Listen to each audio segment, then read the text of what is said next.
ఈరోజు దేవుని మాట ద్వితీయోపదేశకాండము 20వ అధ్యాయం 3వ వచనం. మీ హృదయములు జంకనీయకుడి, భయపడకుడి.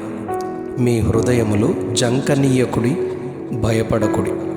ఇశ్రాయేలీయులారా వినుడి, నేడు మీరు మీ శత్రువులతో యుద్ధము చేయుటకు సమీపించుచున్నారు. మీ హృదయములు జంకనీయకుడి, భయపడకుడి, వణకకుడి. వారి ముఖము చూచి బెదరకుడి. మీ కొరకు మీ శత్రువులతో యుద్ధము చేసి మిమ్మును రక్షించువాడు మీ దేవుడైన యెహోవాయే.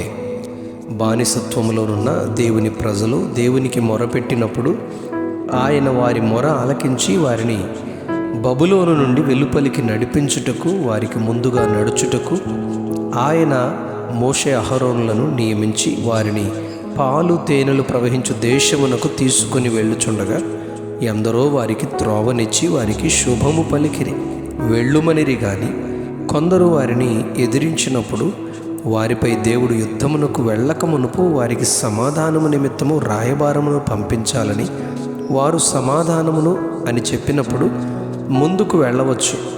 వారు యుద్ధమని ప్రకటిస్తే వారిపై యుద్ధము చేయుటకు భయపడొద్దు అని ద్వితీయోపదేశకాండం 20వ అధ్యాయము 10వ వచనంలో దేవుడు చెప్పారు. శత్రువులతో యుద్ధమునకు పోయినప్పుడు గుర్రములను, రథములను, మీ కంటికి విస్తారమైన జనమును మీకంటే అధికముగా చూచినప్పుడు వారికి భయపడవద్దు. ఐగుప్తు దేశంలో నుండి నిన్ను రప్పించిన నీ దేవుడైన యెహోవా నీకు తోడయుండును అని ద్వితీయోపదేశకాండం 20వ అధ్యాయం 1-2 వచనాల్లో ప్రభు చెప్పారు. ఈరోజు మన ధ్యాన వాక్యం ద్వారా మనము నేర్చుకునే పాఠమేమనగా, మనము ఆత్మీయ పోరాటంలో ఒంటరి వారము కాము. మనకు దేవుడైన యెహోవా తోడై ఉన్నాడు.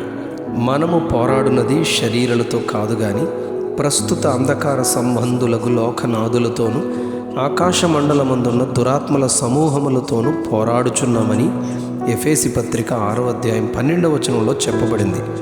ఇందుకు మనకు ఆయుధములుగా ప్రభువు మనకు ఎన్నో విలువైన ఆత్మీయ యుద్ధోపకరణములను మనకు అనుగ్రహించారు. దానిని సర్వాంగ కవచమని చెబుతూ సమస్తము నెరవేర్చిన వారై నిలువబడుటకు శక్తిమంతులగునట్లు ఆపద్దినమందు ఎదురించినట్లు ఈ సర్వాంగ కవచమును ధరించుకొనాలి. నడుమునకు సత్యమును దట్టి నీతి అను మైమరువు, పాదములకు సమాధాన సువార్త వలననైన సిద్ధ మనస్సును జోడును తొడుగుకొని నిలువబడాలి. ఇవన్నీ గాక విశ్వాసమును డాలు పట్టుకొని దానితో దుష్టుని అగ్ని బాణములన్నిటిని ఆర్పుటకు శక్తిమంతులవ్వాలి. మరియు రక్షణయను శిరస్త్రాణమును, దేవుని వాక్యమును ఆత్మ ఖడ్గమును ధరించుకొనాలని, ఆత్మ వలన ప్రతి సమయమునందు ప్రతి విధమైన ప్రార్థనలను విజ్ఞాపనలను చేయుచు సమస్త పరిశుద్ధుల కొరకు పూర్ణమైన పట్టుదలతో విజ్ఞాపన చేయుచు మెలకువగా ఉండాలి అని అపోస్తులుడైన పౌలు ఎఫెసీ సంఘమునకు తెలియచేస్తూ ఉన్నారు. మనకు తోడయున్న దేవుడైన యెహోవా మన ప్రతి పోరాటములో విజయమును అనుగ్రహించునని హృదయములను జంకనీయక భయపడక ముందుకు సాగాలి. యాకోబు పత్రిక 4వ అధ్యాయం 7వ వచనంలో, కాబట్టి దేవునికి లోబడి ఉండుడి, అపవాదిని ఎదిరించుడి, అప్పుడు వాడు మీ వద్ద నుండి పారిపోవును అని చెప్పబడింది.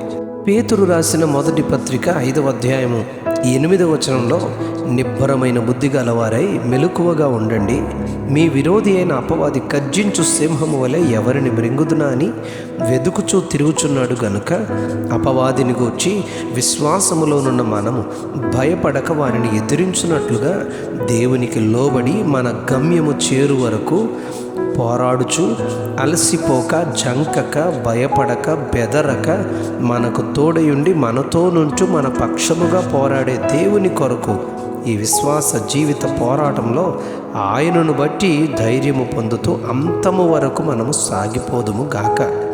Amen, amen, amen. మీ హృదయములు జంకనీయకుడి, మీ హృదయములు జంకనీయకుడి, భయపడకుడి. మీ హృదయములు జంకనీయకుడి, భయపడకుడి. ఆమెన్.